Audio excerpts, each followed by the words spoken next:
우리 시대에는 모든 것이 모순투성이처럼 보인다. 인간의 노동을 덜어주고 생산성을 높여주는 놀라운 힘을 가진 기계가 있는데도 우리는 아사와 과로를 목격한다.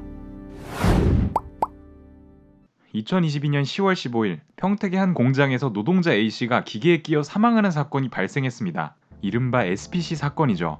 이 노동자는 2주 동안 114시간 야근을 했고 휴가 요청도 거부당했다고 하죠.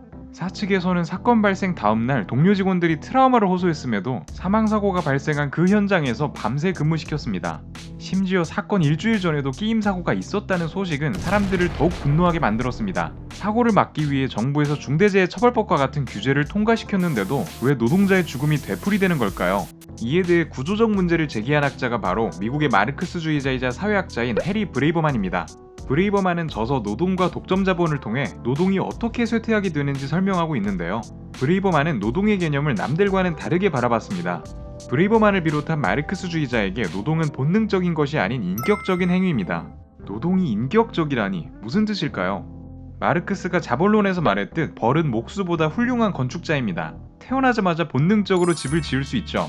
하지만 인간은 아무리 솜씨 없는 목수일지라도 집을 만들기 전에 이미 어떤 집을 지을지 생각합니다. 어디서 재료를 가져올지, 어떤 모양으로 만들지, 어떻게 세울지 구체적으로 계획하고 구상합니다.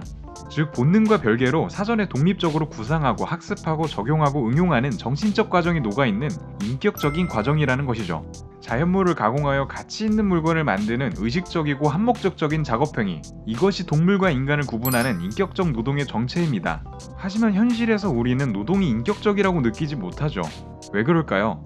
산업화 이전의 상품의 생산 과정은 공장 기계가 아닌 장인에 의해 이루어졌습니다. 수많은 실패를 통해 숙련도를 쌓은 장인들은 같은 물건을 생산해도 학습, 적용, 응용을 통해 더 좋은 물건을 더 많이 만들어낼 수 있었죠. 기업은 이런 완성된 노동력, 즉 장인들을 선대제라는 형태로 구매했습니다. 선대제란 상인이 장인에게 생산 의뢰를 맡기고 만들어진 제품을 시장에 갖다 파는 전근대적인 산업 형태입니다. 선대제 하에서 제품의 기획과 생산은 오로지 장인, 즉 노동자의 몫이었습니다. 노동자의 숙련도는 곧 수익과 직결되었죠. 그러나 근대로 오면 말이 달라집니다. 브레이버만은 컨베이어 벨트로 대표되는 테일러리즘의 등장이 문제였다고 말합니다. 테일러리즘이 생산 노동에 녹아있는 장인적 성격을 없애버리고 노동을 쇠퇴시켰다고 말이죠. 여기서 테일러리즘은 경영학자 테일러가 창시한 과학적 관리 기법입니다. 테일러는 노동자의 모든 움직임, 동선, 작업 범위 등을 잘게 쪼개고 정확한 작업 시간을 부여함으로써 생산의 효율성을 높이는 연구를 진행했죠. 이 체계를 가장 잘 적용했던 인물이 자동차왕 헨리 포드였기 때문에 포디즘이라고 부르기도 합니다.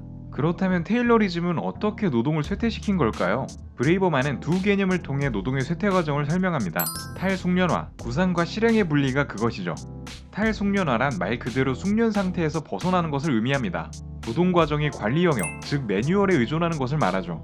이제 공장에서 노동자의 노동 과정은 더 이상 숙련도의 영향을 받지 않습니다.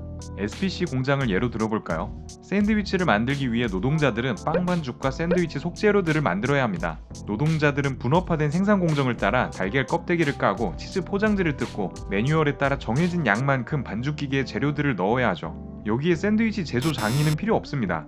노동자는 샌드위치 생산 과정에서 숙련도의 영향을 받지 않는 본능적이고 육체적인 노동인 단순 반복 작업만 수행할 뿐이죠.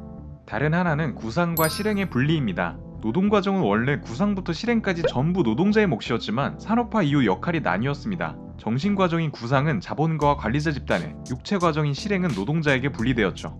공장에서 샌드위치를 만들기 전에 어디서 재료를 가져올지, 어떤 모양으로 만들지, 어떤 맛을 낼지 레시피 매뉴얼을 연구하고 구상하는 역할은 전문가와 관리자들의 몫입니다.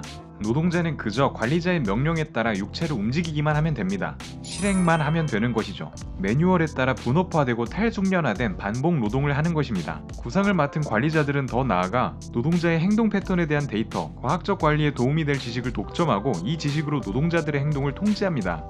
풍자이긴 하지만 모던타임즈에서 식사와 노동을 동시에 시켜 생산성을 올리겠다는 명분하에 찰리 채플린에게 행해지는 비인격적인 실험이 오로지 관리자의 판단에 의해 결정됐던 것처럼 말이죠. 영화 속 찰리 채플린은 자유를 찾아 떠났지만 현실의 노동자는 그렇게 할 수 없습니다. 찰리 채플린과 같은 삶은 현실적으로 의식주 등 금전적인 문제에 발목을 잡히는 경우가 많기 때문이죠. 결국 회사에서 돈을 조금 주고 근무 시간을 늘리기 시작해도 울며 겨자 먹기로 일해야 합니다. 달걀 껍데기 까기, 치즈 봉지 벗기기 등과 같이 누구나 할 수 있는 일은 언제든지 다른 사람으로 대체될 수 있으니까요.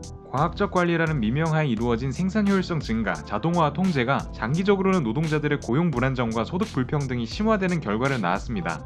이것이 브레이버만이 말한 노동이 쇠퇴하는 과정이었죠. 브레이버만에게 과학적 관리법은 기술력과 생산성을 증가시키는 것이 아닌 부적과 노동 통제를 위한 자본의 요구를 충실히 수행한 수단이었을 뿐입니다. 브레이버만이 분석한 노동 쇠퇴 과정은 SPC 사고에 대해 많은 생각이 들게 합니다. 빵 하나를 만들기 위해 노동자들은 매뉴얼에 따라 각자 맡은 일을 충실히 수행했습니다. 그러나 사측에서는 비용을 아끼기 위해 안전조치도 제대로 취하지 않고 무리한 노동 강도를 강요했죠. 노동자들의 목소리는 그렇게 공장 안에서만 맴돌았습니다. 우리 모두가 같은 일을 하는 것은 아닙니다. 하지만 우리 모두 어떤 형태로든 노동을 하면서 살아가죠. 그리고 모든 사고가 구조적 원인에 의해서만 일어나는 것도 아닙니다. 다만 모든 안전사고에 구조적 원인이 어느 정도 작용했다는 사실은 분명하죠. SPC 사건을 비롯한 수많은 산업사고가 일어났고 지금도 일어나고 있습니다. 단지 남의 일이 아니라 나와 내 주변에서 얼마든지 일어날 수 있다는 점을 생각해 봐야 할 것입니다. 저희 영상은 여기까지입니다. 재미있게 보셨다면 좋아요와 구독 부탁드립니다. 감사합니다.